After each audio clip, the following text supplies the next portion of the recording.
sa première nuit de liberté. Mon père à Paris l'a passé, endormi sur une poubelle. À Belleville dans la rue Louis Bonnet, peut-être bien qu'il pensait encore à son Statel. Ses seuls parents, sa seule famille, un cartable au cuir meurtri, des photos couleur sépia, quelques pièces d'or remises en confiance par un vague ami d'enfance, resté dans un camp quelque part. Tate, oi tatele, il me manque ton accent. Tate, oi tatele, que ton sommeil soit moins pesant. Armé d'une petite aiguille, de quelques mètres de fil, tailleur de son métier, il reprit son travail, et la vie vaille que vaille, à force de volonté. Présentés à Madeleine, ils ont parlé de leur peine, de leur joie dans un atelier. Leur seul langage, un bel espoir, entre un bonjour, un au revoir, ils ont fondé leur foyer. Tate, hoi tatele, il me manque ton accent. Les chroniques du Shtetl sur Seine, Tate, pour Yiddish pour tous, hoi tatele, par Jean-Claude que ton Lonca. sommeil soit moins pesant. Bonjour à toutes et à tous, y compris celles et ceux qui n'ont pas eu le plaisir de connaître le papier dit papier corde ou papier bulle corde lisse qu'il fallait froisser longuement dans la main avant que de l'utiliser pour se torcher le Torres. Il cède à sa place au papier crêpé, inutile au chignon, mais ne rechignons pas ce progrès. Chanter colchique dans les prés en humant à plein nez un papier cul parfumé, c'est récent, quoique de 89, c'est plus qu'hier. La marque Le Trèfle, pour ne pas la citer, avait fait un joli coup de pub, mais nous c'était ce papier corde ou alors du bon vieux papier journal dans bien des culs, des cas. En ville, certains faisaient l'économie de papier toilette qui était malgré tout coûteux pour l'ouvrier de base. À la campagne, je me souviens bien que la grande feuille du journal était découpée en de nombreux rectangles et ensuite le petit tas était percé d'un trou sur un angle dans lequel il était passé une ficelle pour pendouiller la liasse ou bien c'était accroché à un fil de fer. Le papier journal à froisser dans une tinette au fond du jardin était légèrement humide et l'encre venait se cacher sous les ongles et la main sentait la presse politicienne. « Chepsignou, t'en oublies pas de te laver les mains, hein ?» Et, selon la pub, l'homme et la femme se disputent pour savoir qui jettera le tube en carton à la poubelle, mais, le petit tube maintenant se dissout dans l'eau. Quelle avancée! Il n'est pratiquement plus possible de trouver du papier cul en plaque qui se pose dans une boîte et tirer feuille par feuille une grande amélioration pour la face cachée de l'être humain, dont son utilisation ne s'est vraiment répandue en France que dans les années 1960. Ah, le doux bruit de la chasse d'eau qui chasse notre beauté intérieure. Maintenant, une petite visite de la rue de l'Ancry, qui fut pendant toute ma jeunesse un petit shtetl où tout le monde se connaissait. Il y avait de nombreuses familles juives qui y habitaient, et bien sûr, il y avait des ateliers. Les garçons allaient comme moi au collège de la rue Jean-Poulmarc, et les filles rue de Marseille, et les grands-parents et parents allaient à la synagogue de la rue Notre-Dame de Nazareth. Numéro 2. Ancien bureau de Désiré Guillemard de 1852 à 1862, le directeur fondateur du journal d'ameublement Le Garde-Meuble ancien et moderne, et dessinateur spécialisé dans l'ameublement. Son ouvrage, Les maîtres ornemanistes, aura une influence importante dans l'histoire de l'art et de l'ornement. Numéro 5. Immeuble de rapport d'époque Louis-Philippe, au très beau décor sculpté. Numéro 7. Lieu où vécut le graveur Jean-Pierre-Marie Jazet, 1788-1871, qui, selon le grand Larousse du XIXe siècle, s'attacha à reproduire particulièrement les faits d'armes de la République et de l'Empire, les souvenirs patriotiques, et à populariser, à l'aide d'un genre de gravure qu'on avait cru jusque-là de convenir qu'au paysage, les plus célèbres tableaux de David, de Gros, de Cary et d'Horace Vernet, de Grenier, de Steuben, etc. Numéro 10. Emplacement du théâtre Lancry, inauguré dans les années 1880 et fermé en 1953.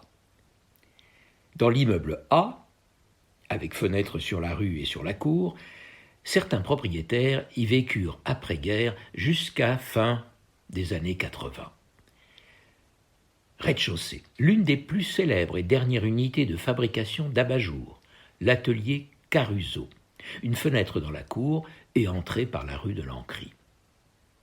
De l'autre côté de la porte cochère était un café où allaient mes parents avec les ouvriers.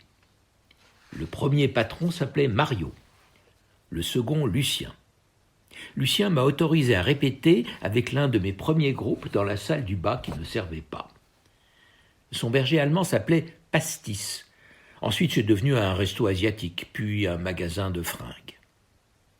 Premier étage, association des mutilés, anciens combattants et victimes de guerre. L'association est venue s'installer après 14-18. Second à gauche, Chambre syndicale nationale de l'équipement du foyer, bazar et commerce ménager, au second. Cette chambre syndicale est installée là pratiquement depuis la construction de l'immeuble. À droite, dans les années 50-60, leur voisin fut le rabbin Bendenoun. Un membre de la famille qui y vit est le plus ancien habitant de cet immeuble. Troisième gauche, famille Lonca. Voisin de droite, dans les années 50, la famille Rayé, puis la grand-mère d'André Barsac, le comédien qui joua le moine dans Thierry Lafronde, puis sa mère qui loua l'appartement à deux de mes amis, et enfin André Barsac y est venu. Quatrième, la famille Gautry à gauche et à droite. Cinquième, dans les années 50, le propriétaire de l'immeuble, M. Tourneur. Puis la famille Jaoui. Il me manque le nom d'une famille qui était ses voisins. Sixième, dans les chambres dites de bonne, dans les années 50, vivaient des employés travaillant au premier et second étage, tels M. et Mme Corriveau et l'ami de la grand-mère Barsac. Dans la cour, autrefois était la Société d'histoire de la pharmacie. En 1826, sous la Restauration, Amand Dos, né en 1799 à Rodez, s'installe au 10 rue de Lancry. Figure hautement représentative de cette nouvelle génération de pharmaciens qui s'attache à isoler, selon les lois de la chimie moderne formulées par Lavoisier, les éléments constitutifs de nombreuses substances organiques et minérales. Il adjoint très rapidement à son officine, en 1834, un laboratoire afin de procéder à l'analyse chimique des extraits végétaux et des plantes. 2 ans plus tard, il note dans un premier mémoire à destiné à la Société de pharmacie « Les extraits pharmaceutiques sont des médicaments officinaux qui représentent sous un petit volume les propriétés médicamenteuses des substances. » Un grand tableau faisant état d'indications pharmacologiques concernant 107 extraits y est annexé. Dans le journal de pharmacie et des sciences accessoires, 1835, Amand Dos publie un mémoire sur un appareil pharmaceutique portatif.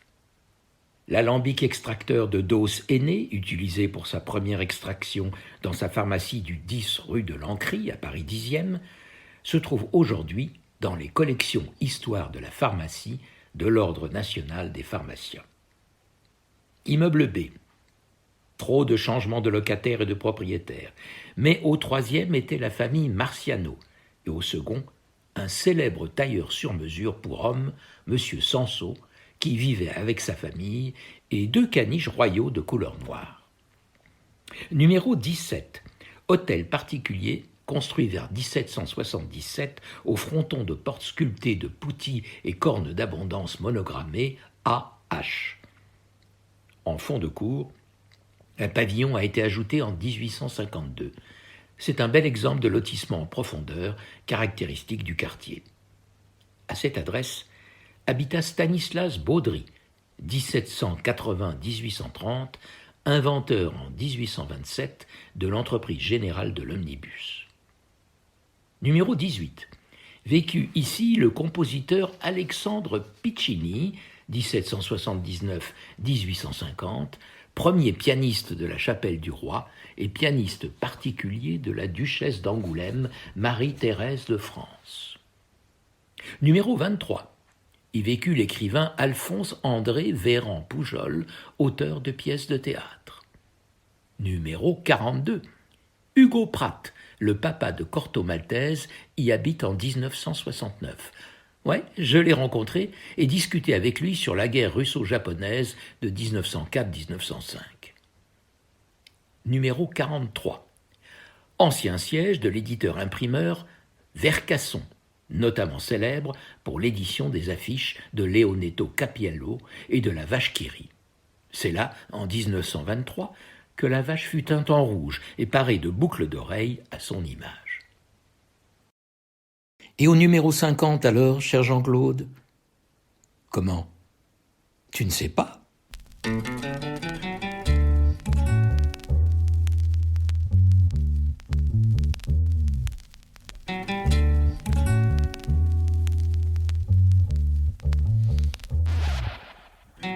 Numero 50 della Rue Lancry, su di una soffitta in mezzo ai tetti di Parigi ci sta una coppietta made in Italy che oggi per fortuna o per la luna dorme qui e domani andranno a visitare Notre Dame, si fermeranno ad un caffè, bonjour madame, bonjour monsieur, passeggeranno per le strade di Montmartre, vedranno il Louvre, la Saint-Chapelle, le Moulin Rouge, la Bastille, très bien ensemble,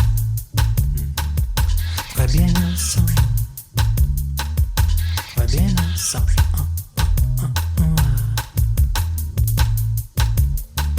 E poi quando è sera torneranno lì dopo aver comprato una baguette e dei souvenir e poi dopo cena si ameranno un po' in questa atmosfera così naif e così default. E poi domani ancora in giro col metro, attenti alla direzione, pour République sarà nation, e saliranno insieme sulla Torre Eiffel, vedranno tutta la città più bella e più romantica. Très bien ensemble, très bien ensemble. E da un aereo poi diranno Paris au revoir.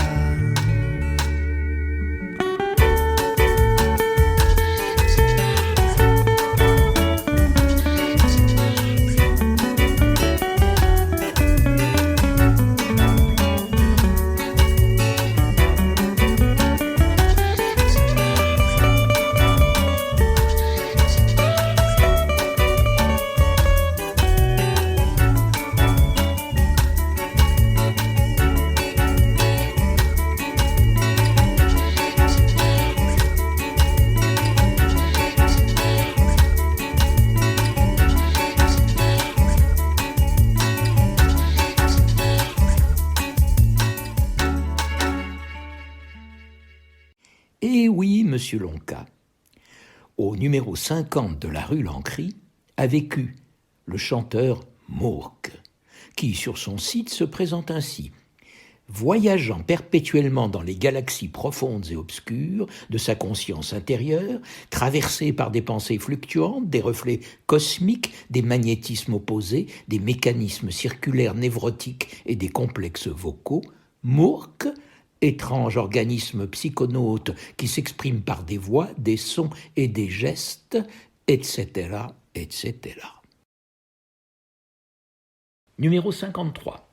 Léon Cognet, 1823-1880, artiste peintre et lithographe néoclassique et romantique français, habitait à cet endroit en 1853. Numéro 55. L'acteur et animateur Laurent Artufel habite à cet endroit depuis 2010. Numéro 63. Hôtel Leblanc-Barbédienne, de 1894, construit par l'architecte Debellex pour l'oncle de Ferdinand Barbedienne. Les peintures des plafonds du salon du premier étage ont été exécutées par Dambourger en 1895, inscrits aux monuments historiques depuis 1975. Rien n'est plus agréable que d'emprunter cette rue et de la rendre. Ouais, c'est nul. Qui a toujours été animée avec ses artisans, ses commerçants, ses boutiques et ses restaurants. Elle permet de passer du boulevard Saint-Martin et d'aller vers le quai de Jemmapes et le quai de Valmy. Le passé de cette rue et de ce quartier est riche en histoire. Tout au long de cette rue, dans chaque immeuble, mais plus du côté père que du côté impair, vivaient des familles de Yid où le troisième étage était l'étage favori. Pourquoi le troisième étage ? Va falloir regarder de près vers la mystique juive et ce n'est pas du strudel dans les explications. Pour simplifier le chiffre, dans le judaïsme, 3 est un nombre extraordinaire. Dans sa famille, Moïse était le 3e enfant. Les Juifs commencèrent à se préparer pendant 3 jours afin de recevoir la Torah le 3e jour de Sivan. Et pour terminer, Dieu a partagé les Juifs en 3 groupes avec des rôles différents. Les Kohanim, les Lévi'im et le reste, Israël. Le chiffre 3 trouve aussi sa raison d'être dans la Guématria.